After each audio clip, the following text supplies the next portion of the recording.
Power isn't about doing something terrible to someone weaker than you. It's about having the strength to do something terrible and choosing not to. Hey, this is me, Nivya, and today I'm going to review 5 books of one of my favorite authors, Jodi Picoult. She's written more than 20 books, but today I'm going to review only 5 books, which will include my favorite book of this author and also the book which I did not like much. Some of her books are already made into movies, but the one which I like the most is not yet made into a movie, and I'm really hoping that that book is made into a movie so that it's reaching to a wider audience. Yeah, so because I'm speaking about that book, the favorite book of hers, let's start with that book itself, and that one is House Rules. I so love this book. I love the characters in this book. This book is about Emma and her son Jacob. Jacob has Asperger's, and for the people who do not know what Asperger's is, it's part of the autism spectrum. I will be making a video very soon related to books which speak about autism or Asperger's so that you understand about it better. But coming to this book's character, Jacob specifically, he basically cannot make eye contact with people. He cannot sit in a bright light environment. He gets agitated with the color orange, and above all, he cannot relate to human emotions like crying, care, love. He cannot understand it even if he tries to. In this book itself, it's mentioned that Emma basically wants her son to give her a birthday card on her birthday, and she knows that if she tells Jacob, like, go and get me a birthday card, he will. Or if you tell basically that go and get a birthday card every year on this day, he will definitely give it to her.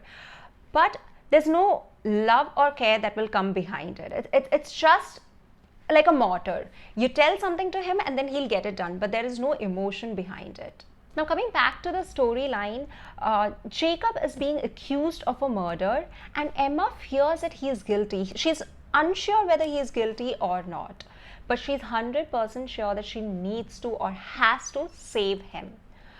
This book is quite long. It's around 600 pages, but you'll be able to read it so fast, as in it's a page turner, very emotional and insightful, and like any other book of Jodi Picoult, it's well researched. And in this book specifically, the topic which is well researched is about Asperger's.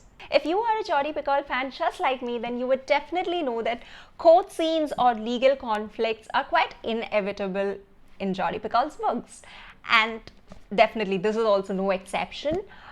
Before I go to the next book, let me tell you that the climax of this book is very predictable, and still I absolutely loved this book because of the way the characters are woven.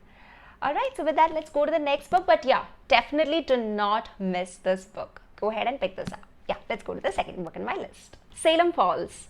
This book has already been made into a movie. I haven't watched the movie, so if you have watched the movie, then let me know through the comment section how the movie is. But I can definitely assure you that the book is a good one. In the front cover of the book itself, there's a statement mentioned. It only takes one lie to set a town ablaze. As in, one lie can basically, just turn the life of a person upside down. And that's exactly what this book is about. It's about an innocent teacher named Jack who is wrongly accused of having sexual misconduct with one of his female students, and he's sent into prison.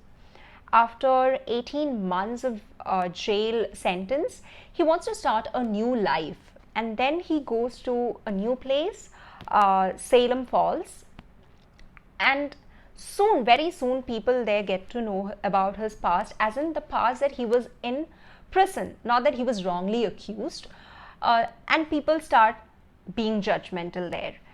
And again, he is accused of a rape in this new place, Salem Falls, and people just stamp him wrong, or they already stamp him as guilty without even checking what actually happened there, or was he even, part of the crime or not. Another well-researched book, and the court scenes are just too good. The only part in this book which I did not like much is the witchcraft. I mean, I'm personally not a fan of witchcraft in books. Like, for example, if we take the book Brida, which is more inclined towards witchcraft, it was quite, well received, but I personally did not like it. And similarly, in this book, there's a part of witchcraft. So if you like witchcraft, you will be able to enjoy it. But I personally did not like that part of it. But the rest of it, I really loved it. I must say the climax is quite shocking. I was really shaken by the climax, especially the last page. Yeah. Alright, with that, let's go to the next book in this list. The Storyteller. This book was published back in 2013, and I believe Jodi Picoult has written 5 more books or published 5 more books until date, 2021. But I've not read those 5 books. This is the last book which I read of Jodi Picoult's, and I loved this book. This book is about a lady named Sage Singer, who do not like mingling with people because of one incident that happened in the past. So she basically wants to hide from the entire world. She meets a person named Joseph who is old enough to be her grandfather, and then a friendship blossoms between these two people. One day, Joseph reveals an evil secret of his that happened in his past, and Sage gets caught in that secret. It's this one secret that drives this entire book. This book is about redemption and forgiveness. I loved one statement in this book, and that is, forgiveness is spiritual, punishment is legal. Both are not mutually exclusive. This book also mentions that when you forgive a person, you're basically doing help for yourself and not for the other person. As in, it's just another way of saying, you do not hold importance in my life to have a stranglehold on me, or you cannot basically trap me in the past.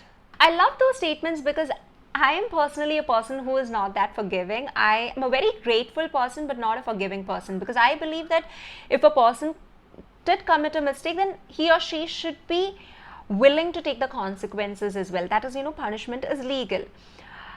This book also mentions that if someone commits a mistake, on you, as in it's against you, you can forgive.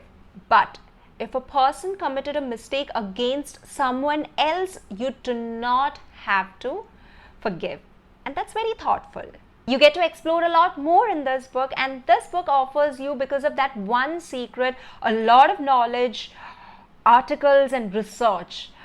Definitely a mandatory pickup. You should definitely try this at least once. I would highly recommend this book to all of you. With that, let's go to the next book in my list. Now let's speak about the book which I did not like much, and that is Change of Heart. This book was published back in 2008, and I'm really wondering what if this book was written in 2021. Would the author change this plot and a lot more things? And I'm pretty much sure she would have made a lot of changes had she been writing it right now in 2021. So this book is about a lady named June.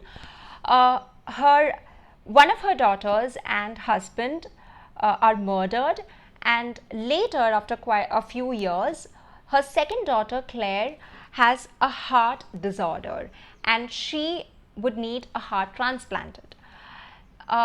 One person is ready to offer a heart, and later, not a big surprise, but June gets to know that the person who is ready to transplant the heart is a murderer. I would say that this book is a stereotypical one, and the climax is very predictable. I mean, I did mention that House Rules book was also having a predictable climax, but still that book was able to hook me into it, but not this one. This is like quite boring and not very knowledgeable. Like, yes, the rest of the books are all fictions, including this one is also fiction, but still indirectly the author always has been able to give us some knowledge, but that is lacking in this book.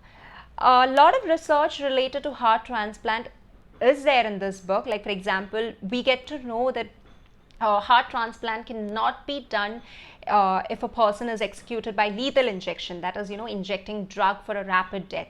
No, that person should be hanged. Only then, you can do a heart transplant. So all that information you're getting, but when compared to the rest of the books that this author has written, this one is low on mark. Yeah. Alright, with that, let's go to the last book in this list. The last book in my list is My Sister's Keeper. I do not have a physical copy of this book. I read it via Kindle. This book is a very touching story about an 11-year-old girl named Anna who sues her parents for lending her body cells or organ to her elder sister who is suffering from acute leukemia without her consent. This is one book which lets you think which character is right and which is wrong, as in who is correct, who is wrong. It's quite debatable. And I loved a lot of statements mentioned in this book. I'll read out two statements which I really loved and which touched my heart. So let's start with the first one. We are not the first parents to lose a child, but we are the first parents to lose our child, and that makes all difference. The second statement is mentioned by Anna, and here Kate is her elder sister. Kate and I are Siamese twins. You just cannot see the spot where we are connected, which makes separation much more difficult. I loved these statements, and it's quite emotional. I will definitely suggest you to pick this book up if you are a person who love reading, emotional books. With that, I'm winding up for today. Until we meet next time, as I say always, keep reading a lot of books. Happy reading. Bye. Take care.